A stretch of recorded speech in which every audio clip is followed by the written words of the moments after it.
Hello, my dear students. Welcome to our channel Murugan Tech World. Easy to learn, easy to win. இந்த வீடியோவில் நம்ம என்ன பார்க்க போகிறோம் அப்படின்னா subject code CB3491 cryptography and cyber security subject உடைய unit wise important question university எக்ஸாமுக்கு தான் பார்க்க போகிறோம். வாங்க பார்க்கலாம். யூனிட் 1 பார்த்தோம் அப்படின்னா இன்ட்ரோடக்ஷன் டு செக்யூரிட்டி. இதில் என்ன இம்பார்ட்டன்ட்னு பார்த்தோன்னா first part theory important, next பார்த்தோன்னா சம் இம்பார்ட்டன்ட். தியரியில் என்ன இம்பார்ட்டன்ட் பார்த்தோன்னா types of security attack, security mechanism, security services, இது மூணுமே ரொம்ப ரொம்ப இம்பார்ட்டன்ட். பொதுவாக மொத்தம் மூணுமே கேட்கலாம், அப்படி இல்லைன்னா தனித்தனியாக ரெண்டாவும் கேட்கலாம், ஒவ்வொன்றாவும் கேட்கலாம். ஸோ நம்ம ரொம்ப இம்பார்ட்டண்டாக இந்த யூனிட்டில் ரிப்பீட்டடாக படிக்க வேண்டிய கொஷின் இதுதான். செகண்ட் பார்த்தோன்னா ஒரு தடவை 8 மார்க்ஸ்லலாம் நம்ம தனித்தனியாக பிரித்து கேட்டிருக்காங்க network security question. So network security பார்த்துக்கணும். இது ஃபர்ஸ்ட் ஆஃப். செகண்ட் ஆஃப்ல பார்த்தோன்னா சம்ஸில் என்னெல்லாம் இம்பார்ட்டன்ட்னா ஹில் சைஃபர் எனக்கு ரொம்ப ரொம்ப இம்பார்ட்டன்ட். ஓகேங்களா? அது இல்லாமல் நமக்கு பார்த்தோம் அப்படின்னா மொத்தம் சப்ஸ்டியூஷன் டெக்னிக் இருக்குது. நம்மளுக்கு நார்மலாக இது பண்ணுறது வந்து Caesar cipher, mono alphabetic cipher, Playfair cipher, Hill cipher. Playfair சைஃபரை நமக்கு ஒரு 5 மார்க் 4 மார்க்குன்னு ஸ்ப்ளிட் பண்ணி கேட்பாங்க.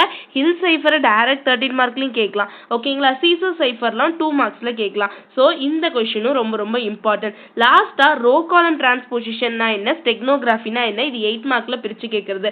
ரோ காலம் டிரான்ஸ்போசிஷன் அடிக்கடி கேட்டிருக்காங்க. ஸோ இதுவுமே நல்லா பார்த்துக்கோங்க. ஃபர்ஸ்ட் யூனிட்டை பொறுத்தளவுக்கு தியரியில் types of security attack, security mechanism, security services ஹெட்டிங்கை மட்டும் நீங்கள் படிச்சிட்டிங்க அப்படின்னா அதில் இருக்க தியரியை வந்து ஈஸியாக வாட்னு கான்செப்ட் தெரிஞ்சுட்டே நீங்கள் எழுதலாம். கஷ்டப்பட்டு மெமரைஸ் பண்ணணுன்ற அவசியம் கிடையாது. அடுத்து நெட்வொர்க் செக்யூரிட்டி வந்து என்னன்னு பார்த்துக்கோங்க. ஒரு டயக்ராம் இருக்கும். என்னன்னா ஜஸ்ட் நீங்கள் வந்து ஒரு ட்ராவல் பண்ணுறீங்க, அதாவது கிளைண்ட்லேருந்து சர்வருக்கு நீங்கள் ஒரு ரிசீவர்கிட்டையும் சென்டர்கிட்டேருந்து ரிசீவருக்கு ஒரு மெசேஜ் போகுது. அதுக்கிடையில் என்னோடதுல என்ன ஆகுது அப்படின்னா மெசேஜ் வந்து டீக்ரிப்ட் ஆகுது, என்கிரிப்ட் ஆகி டீக்ரிப்ட் ஆக போகுது. அதை நான் கொடுக்க போகிறேன். அவ்வளோதான் அந்த டயக்ராம். அதில் இருக்க 4 பாயிண்ட் அதை படித்தோன்னா network security question over. Next unit 2ல பார்த்தோம் அப்படின்னா சிமெட்ரிக் சைஃபர். இதில் என்னன்னா கான்ஸ்டன்ட்டாக கேட்குறது AES DES தான். ஓகேங்களா? AES கூட ரொம்ப கம்மி தான், DES ரிப்பீட்டடாக கேட்குறாங்க. ஸோ DESும் ட்ரிபிள் DESும் படிச்சுக்கோங்க. அடுத்து பார்த்தோன்னா ரொம்ப ரொம்ப ரொம்ப நான் ப்ரியாரிட்டி கொடுக்குறதுனா பிளாக் சைஃபர் மோட் ஆஃப் ஆப்ரேஷனுக்கு கொடுப்பேன். அந்த 5 டைப்ஸையும் வந்து ரொம்ப ரொம்ப ரொம்ப நல்லா பார்த்துக்கணும். பார்த்த வரையும் ரிப்பீட்டடாக கேட்குறதுல block cipher mode of operation இருக்குது. So first priority block cipher mode of operation கொடுங்க. அடுத்து பார்த்தோம் அப்படின்னா DESக்கும் ட்ரிபிள் DESும் பார்த்துக்கோங்க. ஓகேங்களா? யூனிட் 3 பார்த்தோன்னா அசிம்ட்ரிக் கிரிப்டோகிராஃபி. இதில் என்னென்னா சம்ஸ் பார்ட்டு தான். சம்மு தான் இந்த யூனிட்டில் கேட்க போகிறாங்க. பார்ட் சியோட சம்முமே இந்த யூனிட்லேருந்து தான் வரும். அப்படி என்னதான் சம் வரும் அப்படின்னு கேட்டோம்னா ஃபர்ஸ்ட் வந்து சைனீஸ் ரிமைண்டர் தியரம் இம்பார்ட்டன்ட். ஓகேங்களா? ஸோ ரொம்ப ஈஸியான கான்செப்ட், ஈஸியான sum. So Chinese remainder theorem பார்த்துக்கோங்க. அடுத்து டெஃபி-ஹெல்மன் கீ எக்ஸ்சேஞ்ச் அல்காரிதம். எப்பயும் பார்ட் சியில் கூட லாஸ்ட் டைம் கேட்ட question Diffie Hellman key exchange algorithm. Just நமக்கு XA XB YA YB வந்து நம்ம கண்டுபிடிச்சி போடுறது தான். ரொம்ப ரொம்ப சிம்பிள். டைரக்ட் வேல்யூவாகவும் கொடுக்கலாம், இல்லை தியரியில் கொடுத்து அந்த வேல்யூவை எடுக்கவும் சொல்லலாம்.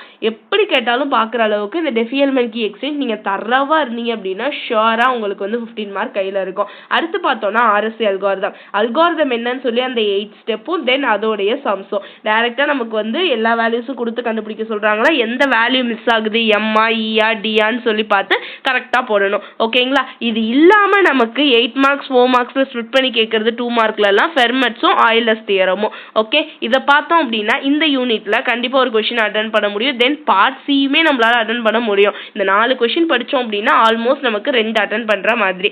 அடுத்து பார்த்தோன்னா யூனிட் 4ல இன்டெகிரிட்டி அண்ட் ஆத்தென்டிகேஷன் அல்காரிதம் இருக்கு. இதுல என்ன இம்பார்ட்டன்ட்னு பார்த்தோம்னா ஷா அண்ட் ஹேஷ் அல்காரிதம் தான். ஓகேங்களா? Shah algorithm and hash function பார்த்துக்கலாம். ரொம்ப அடிக்கடி கேட்டிருக்கிறது டிஜிட்டல் சிக்னேச்சர் ரிப்பீட்டடா இருக்கு. ஸோ டிஜிட்டல் சிக்னேச்சர் பார்த்துக்கோங்க. நெக்ஸ்ட் ஆஃப் இது ஃபர்ஸ்ட் ஆஃப்ல. செகண்ட் ஆஃப் வந்து வெறும் தியரி மட்டும். அதுல கெர்பரோஸும் மேக்கு X.509 சர்டிஃபிகேட் இது பார்த்துக்கோங்க. இந்த 4 பார்த்தீங்க அப்படின்னா இந்த யூனிட்ல உங்களால ஒரு கொஸ்டின் அட்டன் பண்ண முடியும். நெக்ஸ்ட் பார்த்தோம்னா யூனிட் 5 வந்து cyber crimes and cyber security.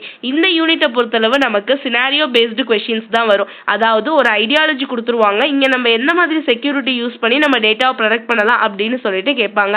அதில் நமக்கு இம்பார்ட்டன்ட் டாபிக்ஸ் தான் information security, key logger, spyware, SQL injection என்ன, கிளவுட் வெப்பும் வயர்லெஸ் செக்யூரிட்டியும். இதை பார்த்தோம் அப்படின்னா வெறும் தியரி பார்ட் தான். நீங்கள் சைட் ரீடிங் வச்சே எழுதிடலாம். இதோட அட்வான்டேஜ் டிஸ்அட்வான்டேஜ் இதெல்லாம் தான் நமக்கு 2 மார்க்ஸ்லையுமே வரும். இதை எழுதணும் அப்படின்னா இந்த யூனிட்லையும் ஒரு கொஸ்டின் நம்ம அட்டன் பண்ண முடியும்.